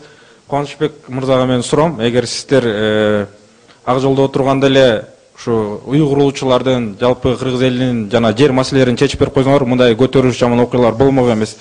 Мен суром сизге, эмне үчүн сиздер 7 апрелде бийлик Бакиевдер элге каршы ок атып жатканда сиздер парламенттин ичинде жыйын өткөрүп жаттыңыздар? Эмне үчүн сиздер ушу Бакиевдин жанагындай элге карата кылмышын сиздер токтотуп калган жоксуздар? Сиз ошого жүрөгүңүз чыдап азыр тынч жүрөсүзбү өзүңүз? Түшүнүктүү. Мен бул суроого таарынбайм. Биринчиден, биздин эгер ошол убактагы Акжол болгон 2 жыл иштеген болсо, Акшумкар 10-20 жылдан бери иштеп жүрүшөт. 5 жылдан бери силер чечпеп турсуңар, эми биз чечип беребиз буюрсачы. Андан сырткары ошол убакта силер 7 апрелде эгер көргөн болсоңор, ошол сессияда мен биринчилерден болуп көтөргөм. Өкмөт отставкага кетсин. Эми үчүн Данияр Үсөнов деген элди талпа деп атат. Эми үчүн преступник деп атасыз. Сиздин анда акыңыз жок. Аны сот эле чечет депчи. Эгер ошондо кыргыз эли күбө, биз да аракетибизди жасаганбыз. Андан мурун Нарын жергесине да барып келип ошондой маселелерди көтөрүп келгенбиз. Спасибо. И партия Актылек. Если есть вопросы у лидера, то сначала лидер. Если нет, то, пожалуйста, группа поддержки. Кубанычбек Багер, элдин баарына эле белгилүү, сиз кумтөр маселеси менен иштеп келатасыңар, ошону көп маселелерди чечтиңиз. Анан мага бияктан Мен өзім тоңдық болам, тоңдон балықчылык элдер дагы бир сизге суроо берип койсо деп өзлөрү суранышты эле. Эмне үчүн тоң балыкчы каралбайт сиздин маселелериңерде мисалы үчүн деп. Эмне үчүн жетегибизге эле ошонун тегерегинде эле биз деле ошол тоңдун балыкчынын эле ошол жерде эмелери бар экен дейт. Бул жерде перевалочный базалар бар экен дейт. Баары ошол жерден өтөт, баардыгы эле бир элибиз бирдей теңдик мамиле жок дейт. Сиздин ишиңизде. Жооп берип коеюн. Өзүңөр билесиңер, 2005-жылы мартта мен Жети Өгүз райондук шайлоо округунан шайланып келгем. Демек, мен биринчи очередь ошол жерден иштешим керек эле. Анан 1998-жылы цианид менен авария башкондон болгон Жети Өгүздөгүчү. Анан мен анын тарыхын да жакшы билем. Ошол эле маалда айткым келет, ошол эле кумтөрдөн мына балыкчынын үстүндөгү селезаштын дамбасынын акчасын ким бөлдүрүп берди? 40 лет октябрянын 1,5 миллион сом ремонтуна бөлүнгөн. Жашта ишкерликтине дагы 1,5 миллион ошо кумтөрдөн бөлдүрүп бергенбиз. Андан сырткары мына Ысык көл облусу өткөн жылы 200 миллион алды. Канчалык каршылык болду, что 1% көлгө болушу керек. Эмне үчүн андай болуш керек? Токтогул кесинки анда Токтогулда калсын деген аргындай ушундай депутаттардын ичинде өмүлөр болот. Быйыл эле осы Ысык көл облусу 223 миллион сом биринчи 6 айдын ичинде алды. Мамлекетибизге 4 миллиард 412 миллион сом өткөн жылы түштү. Быйыл эле жарым жылдыкта 3 миллиард 880 миллион сом түштү. Бул эмне жаманбы? Мамлекетке дагы, көл элине дагы баарына тең болуп, ошол Ысык көлдүн 70 жылдыгында 70 трактор алынды. Булар 45 комбайн алды. Алар бүт райондорго бөлүнбөдү. Рахмат. Күнтөр боюнча сурооңуз барбы? Сиздин өзүңүз сурооңуз бар? Өзүм суроом бар.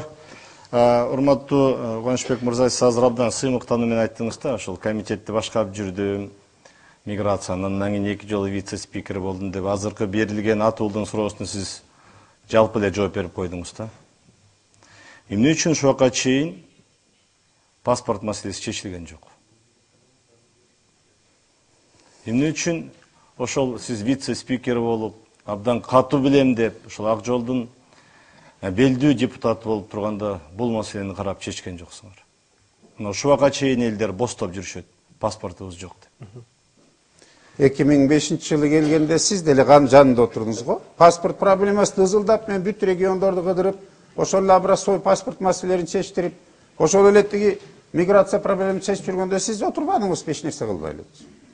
Жөн эле отуруп бербедиңизби? Маалы катар менен депутат эмеспин.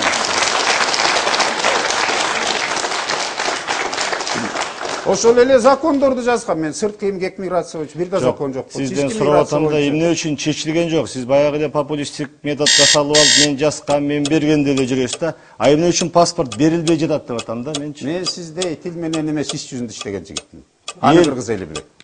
Эл колуна паспорт алганда гана түшүнөт да. Мурункуга караганда азыр жакшы. Мы добавляем минуту для раунда. Аны баары эле билет. Ушул жерде отургандардын кимисинин паспорту жок. Эртең эле алып берет мени. Проблема жок мында.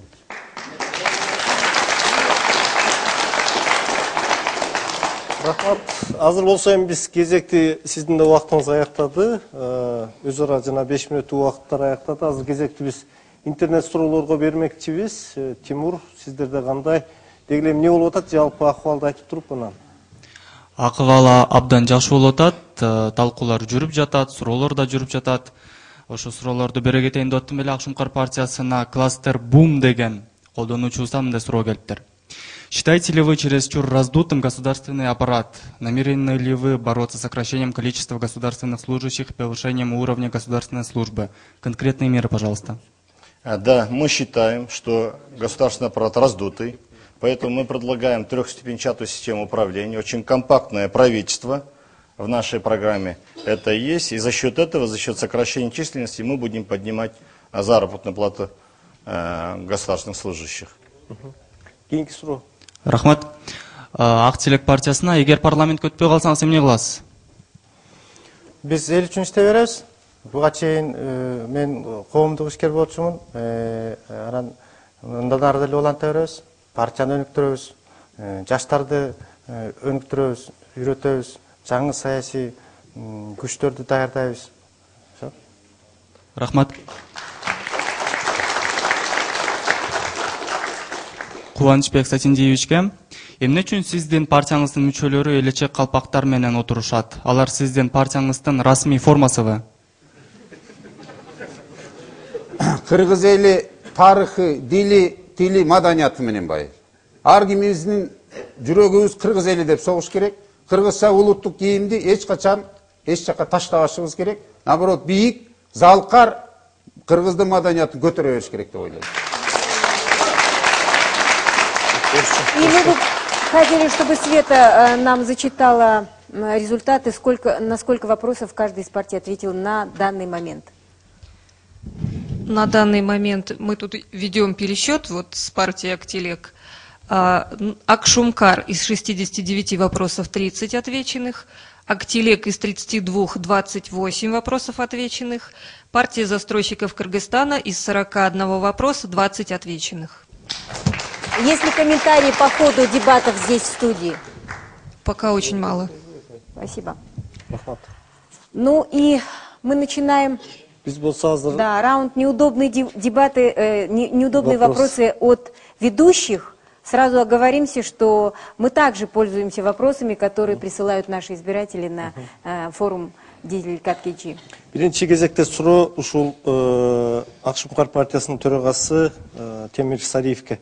Темир мырза, 7 апрелде сиз Ак үйдө Данияр Үсөнов менен сүйлөшүү өткөргөнүңүз белгилүү. Сиз жаңы болбосом Роза Отунбаева да башка кишилер болушу мүмкүн. Кеңешбек Дүйшөбаев болушу мүмкүн.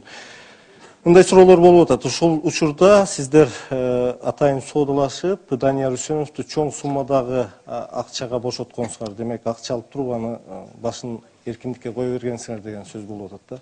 Канчалык чындыгы бар ушунун? Эч кандай чындыгы жок. Акыркы жолу Роза Отунбаева экөөбүз кирип, саат 9 ок атылып атканда октон коркпой кирдик. Көп мүчөлөр барбай коюшту, шантаж болот азыр. Барымтага ок атат деп, бирок ошондо коркпой эжек экөөбүз кирип, арызын алып, андан кийин ошонун ичинде 1,5 миң аскер адам бар болчу, Ак үйдүн ичинде, куралы менен. Ошолорду чыгаруу камын көрдүк, болбосо эл катуу турган, кирип кетсе ичинде кырылыш болмок. Бакиевдер кантип чыгып кетишти? Бакиевдер болсо саат 7:30 түндүк жагынан качып чыгып кетишиптир. Жанагы 7:30 абдан чоң 2 джип менен келип атылуу болгон аянтта. Ошондой 30га жакын киши каза болгон. Автомат менен чайкаганда ошол убакыт алаксытып атып, түндүк жагынан 4 джип менен дарбазаны сүзүп качып кетишкен. Мен дагы суроо берип коеюн. Бакиевдерди кайтарып келүү маселеси, мына убактылуу өкмөт, сиз да мүчөсүсүз. Бул иш колуңуздардан келбей калдыбы? Эми ал киши Белоруссияда эки жактуу келишүү менен гана ала алабыз. Укук коргоо органдары баардык иш аракеттерди кылып атат, сурап атат. Бирок билесиңер, Белоруссиянын президенти бербейм деп турат. Бул дагы чечиле элек маселе, мен ойлойм, бул багытта биз дагы иштешибиз керек. Вопрос от пользователя из Дизеля спрашивает, что в вашей партии делает бизнесмен в погонах Бакирдин Субанбеков, номер 9 в списке? Вы соплеменники, единомышленники или партии нужны его деньги? Он генерал. В 2005 году, 23 марта он подал в отставку, не пошел против собственного народа. И он очень уважаемый человек, поэтому он в нашем списке. И второй вопрос. Последние президентские выборы, которые были, вы пошли на эти выборы отдельно от, не поддержали единого кандидата от оппозиции. Но и сегодня, в общем-то, ту оппозицию нельзя назвать сплоченной. БЭК отваливается от вашего круга, у вас трение с СДПК из Атамекен. Неужели вы, даже придя к власти, не можете сплотиться вокруг идеи? То, что мы сможем вместе работать, мы уже доказали, находясь в временном правительстве. А в прошлом году я пошел на выборы отдельно, потому что по решению съезда партии. И я могу сказать, что мы боролись честно и до конца. Что касается взглядов, взгляды, они у нас разные. Мы разные люди. на то и полемика, на то и альтернатива, на то и выборы. Но если придем в парламент, я думаю, что у нас будут силы и воли достаточно, чтобы найти общий язык. И со всеми партиями, которые пройдут в парламент, работать сообща. Скажите, вот последняя неделя пошла предвыборной борьбы. Как вы думаете, будут ли еще такие неожиданные альянсы, ну, из партий, из разных лагерей, скажем, идеологических лагерей? Могут быть ли такие альянсы? Возможно, некоторые партии сделают заявление в поддержку той или иной партии, потому что очень много неизвестных партий. Но в целом, я думаю... даже не говорю об альянсах, скажем, с неизвестными, я говорю о лидерах гонки и говорю скорее об альянсах подковерных, да? Ну, джентльменские соглашения какие-то. В политике нельзя никогда говорить никогда. Все возможно. Темир мырза, менде мындай суроо бар. Азыркы учурда айрым саясий партиялардын лидерлери ушу Орусиянын, Казакстандын лидерлери менен жолугуп атышат да. Бул окуяны кандай кабыл алсак болот? Бул Кыргызстандын ички иштен түзөмсүз кийлигишүү эмеспи? Кийлигишүү болуп аткан жокпу? Эми ал ишти ошол барып келип аткан партияларга берсеңиздер болот. Мен өзүм жөн биздин партия жөнүндө айтсам, биз Кыргызстандын эгемендүүлүгүн жана коопсуздугун толук сактайбыз. Эгер кандайдыр бир сүйлөшүүлөр болсо, Кыргызстандын кызыкчылыгы үчүн жүргүзөбүз. И самый последний, очень короткий вопрос. Сейчас, опять же, последняя стадия, и говорят, что в регионах уже пошли в ход деньги, раздача денег избирателям. Насколько это будет иметь влияние на результаты выборов, и насколько ваши шансы, вашей партии в этом смысле оптимистичны? К сожалению, такие факты есть. Я только вчера вернулся. На местах некоторые партии используют этот ресурс, раздают деньги, опять хотят подкупать, хотя в свое время кричали, что нужны прозрачные выборы. Партия Акшумкар борется честно, поэтому, наверное, единственная партия, которая побывала во всех регионах, и больше всех встреч мы провели, борьба еще не закончилась. Шансы мы оцениваем очень высокие, на местах показывают, что во всех регионах у нас есть первичные партийные организации, и наши штабы достаточно эффективно работают. Спасибо.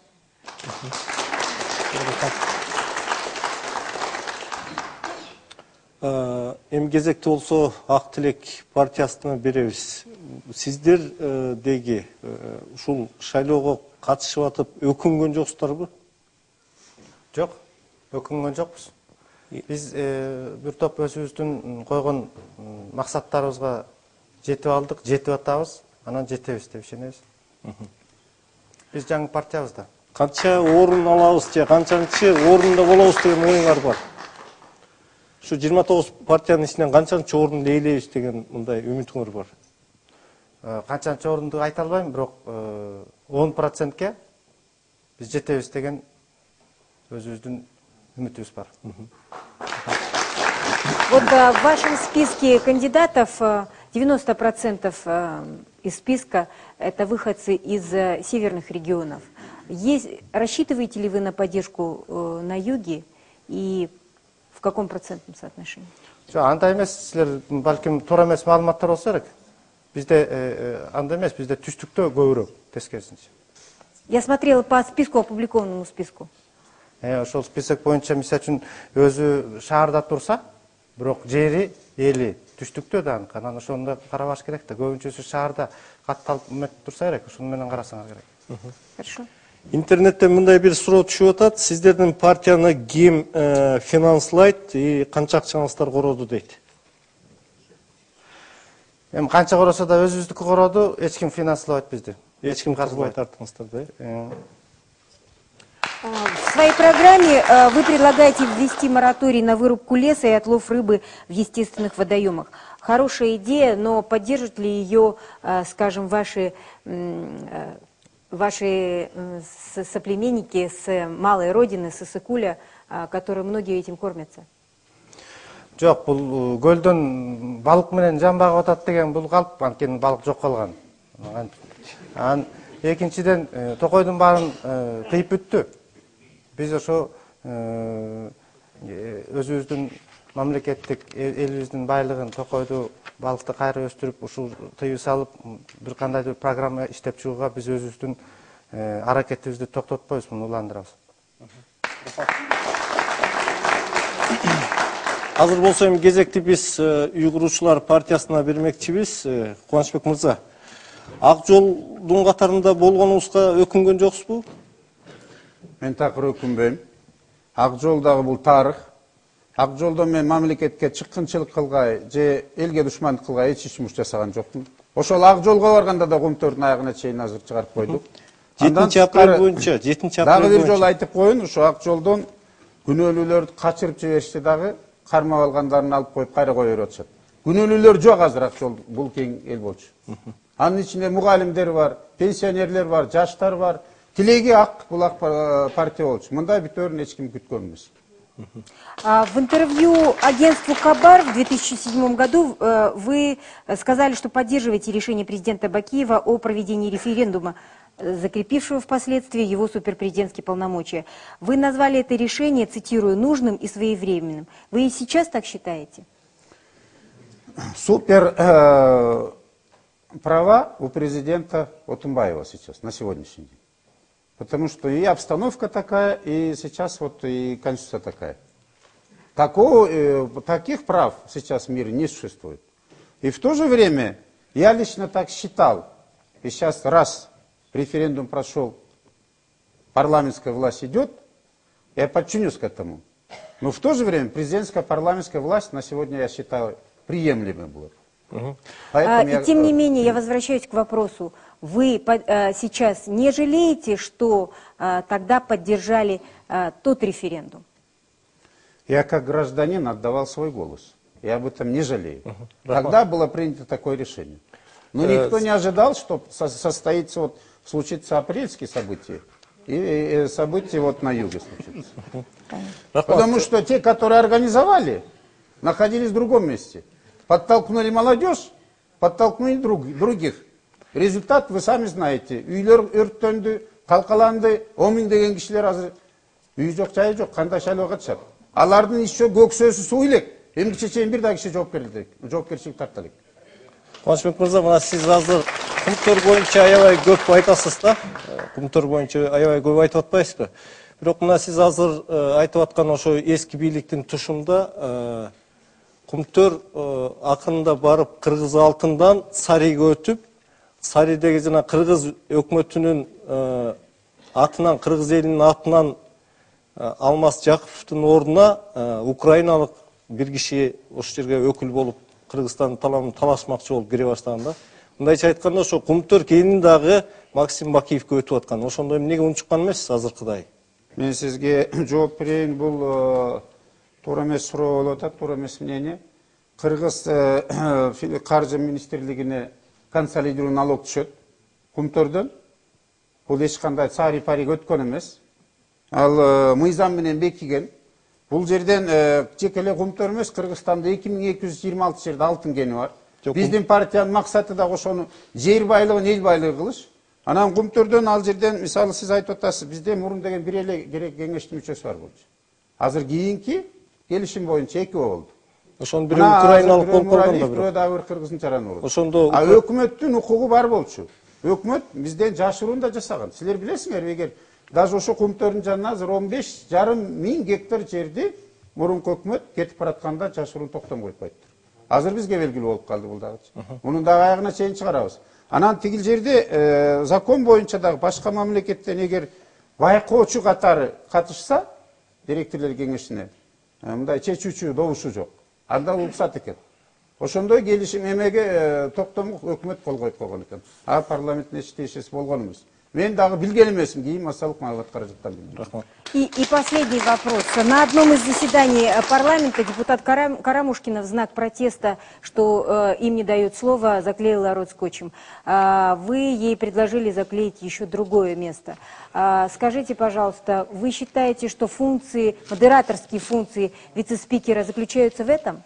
Нет, абсолютно так не считаю. Дело в том, что я анализировал, сколько депутатов, сколько раз выступает, сколько посетителей принял, сколько жалоб, заявлений рассмотрел, сколько законопроектов внес. Кроме вот этих дебатов у Карамушкина ничего не было. И, кстати, вот она на втором месте больше всех выступала. Она утром появилась, ни с того ни с сего, насколько никому не корректно объясняя. ваше Это было же не цирк был. замечание к В женщине? то же время, я хочу сказать, всегда Только она очень выступала коротко, время против... закончилось. Ну, дайте мне сказать, пожалуйста. Всегда она выступала против кыргызского языка, против того, чтобы, когда мы гимн, когда играет, мы приняли, чтобы такое положение, правую руку положили на сердце, она всегда выступала против. Против того, чтобы мы все-таки на кыргызском языке говорили. И вот она заклеила рот, и пришла непонятно для чего заклеила рот. Я сказал, пожалуйста, заклейте другие места, лоб, уши и так далее. О чем они подумали, я не знаю. Ну что ж, ваше время истекло. Я только напомню, что вы сказали другое место. Это принципиальная разница. И у вас осталось время у Актилека. Осталось время у Актилека, и я бы хотела задать еще один вопрос по вашей программе, поскольку, ну, пока своей политической деятельностью вы не так известны. В вашей программе прописано, что вы будете вести четкую этническую политику. Каковы ее основные постулаты? Во-первых, наша концепция, национальная концепция заключается, я же говорю, во-первых, это в языке, язык. Мы считаем, что языком межнациональных общений в Кыргызстане должен быть кыргызский. Мы не против развития других языков совсем. Но в Кыргызстане должен быть язык кыргызский. Его нужно развивать. Вот. В этом отношении все остальные этнические языки, культуры, они должны иметь свое развитие тоже. То есть многообразие кыргызского народа, этническом таком многообразии, это богатство нашего кыргызской нации, мы считаем. И в этом отношении мы, во-первых, в принципах равноправия, на принципах уважения, толерантности будем развивать вот именно ту часть этнического развития нашего, которую вы... К сожалению, язык межнационального общения нельзя установить сверху. Он возникает стихийно и естественно. Скажите, вы предлагаете вводить это каким-то таким декларативным путем, или вы будете создавать условия для того, чтобы все захотели говорить на кыргызском языке? Да. Второе, скорее всего, мы будем создавать условия. Вы правы, что нельзя заставить человека на каком-то языке говорить. Мы должны популяризировать кыргызский язык, культуру нашу. Мы сами, в конце концов, должны начать говорить на кыргызском. Мы должны уважать свою нацию, свой язык, свою культуру. И затем, конечно, будут уже другие нации, этносы будут уважать нас. Рахмат. Спасибо. Азыр биз чакан жарнама болмокчу, андан кийин ар бир партиянын 5тен өкүлү чыгып, эмне себептен ушул сиздердин партияга эл добуш бериш керек экендигин айтып бериш керек. Анда бизде азыр чакан жарнама.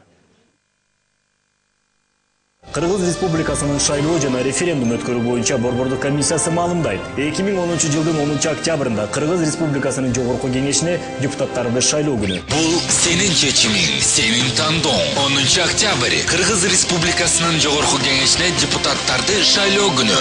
Уважаемые кыргызстанцы, Центральная комиссия по выборам и проведению референдума в Кыргызской Республике доводит до вашего сведения, что 10 октября 2010 года состоятся выборы депутатов Жогорку Кеңеша Кыргызской Республики. Это твое решение. Сделай свой выбор. 10 октября, день выборов депутатов Жогорку Кеңеша Кыргызской Республики. Сиздер түз эфирдесиздер, биринчи кезек Ак Шуңкар партиясында. Урматтуу агайын туугандар, Ак Шуңкар партиясынын эң негизги баалуулугу бул Кыргызстандын ар бир жараны, эң жөнөкөй адамдар. Сиздер биз үчүн ыйыксыңар. Сиздер биз үчүн туусуңар. Сиз менен Ак Шуңкар дайым бирге, жол ачат дайым бийиктикке. Чоң рахмат. Кыскараак. Один человек, одна фраза. Ак Шуңкар единственная партия, которая предложила открытый и честный разговор всем диаспорам в стране. Кыргызстандын аймактарынын экономикасын көтөрүп, кичи шаарларды өнүктүрүп, биз элибизге жумуш камсыз кылабыз.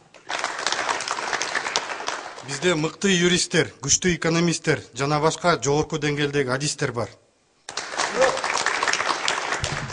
Ардактуу кыргыз элим, Кыргызстандын, кыргыз элинин тарыхый чечилерде Акшумкар силерди саткан эмес, Акшумкар силерден качкан эмес. Акшумкарга ишениңиздер, Акшумкарды колдоңуздар.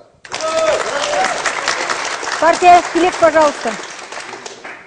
Ак-тилек партиясы таза ой үчүн, таза бийлик үчүн, таза Кыргызстан үчүн жана таза шайлоо үчүн, тазалар үчүн добушуңузду берип коюңуздар. Мы партия «Ак-тилек». Мудрость аксакалов в сочетании с энергией молодежи. Но 24 номер в избирательном бюллетене. Жаштар түзгөн Ак-тилек тазаларды алып келет. Ак-тилек партиясы номер 24. Добуш бериңиздер. Самый главный закон – это совесть. Партия «Ак-тилек», номер 24. Наша партия предлагает положить конец конфликтности, клановой, региональной. И самому главному конфликту – это конфликту между поколениями. Мы призываем старшему поколению безболезненно, на основах взаимного уважения, передать эстафету молодым. Бейшебек мырза, силердин убактыңар өтө аз, кыскараак сүйлөңүз, Куру вадага ишенбей, жасаган ишке ишенгиле. Уйгурчулар партиясы 300 000 кыргыз элин үйлүү жайлуу кылды. Үркүндө эстелик тургузду. 10 балалуу энелерге 10 000 сомдон берди. Ар бир үй-бүлөгө кыргыздын дилин, үрп-атат, салтын орнотуу менен биз коомду өзгөртөбүз. Кыргызстан уйгурчулар партиясы номер 16 бизге добуш берди. Башкы максаттарыбыздын бири карларга камкордук көрүү. Бизге добуш бериңиздер. Номерибиз 16. Кыргызстан уйгурчулар партиясы бул карапайым эл үчүн түзүлгөн партия. Биздин номер 16. Эгемендүү Кыргызстанга үй куралы, республикага үй куралы, ата журтка үй куралы, ата мекенге үй куралы. Рахмат. Ар намысыбыз менен бирге замандаштар бардыгыбыз тең Астанадай шаар куралы. Рахмат. Кыргызстандын үй куруучулар партиясы номер 16. Рахмат. Азыр болсо кезек интернеттин жыйынтыгын чыгарсаңыздар, Светлана. Подведите результаты интернет-дебатов, пожалуйста. Кто из партий на сколько вопросов ответил? Партия Ак-Шумкар из 81 вопроса 56 отвеченных, Ак-тилек 32 из 32 и партия застройщиков Кыргызстана 23 из 57. Это были политические дебаты кандидатов в депутаты Жогорку Кенеша Кыргызской Республики. Можете посмотреть повтор завтра на телеканале «Мир» 18:20. До свидания. Мен болсо сиздердин эсиңиздерге салып коеюн, эртең бизде 4 партия болот. Алар Либералдык прогресс партиясы, Бүтүн Кыргызстан, Эгемен Кыргызстан жана Кыргызстан коммунисттер партиясы. Коомдук биринчи каналды көрүңүздөр, сак саламатта калыңыздар.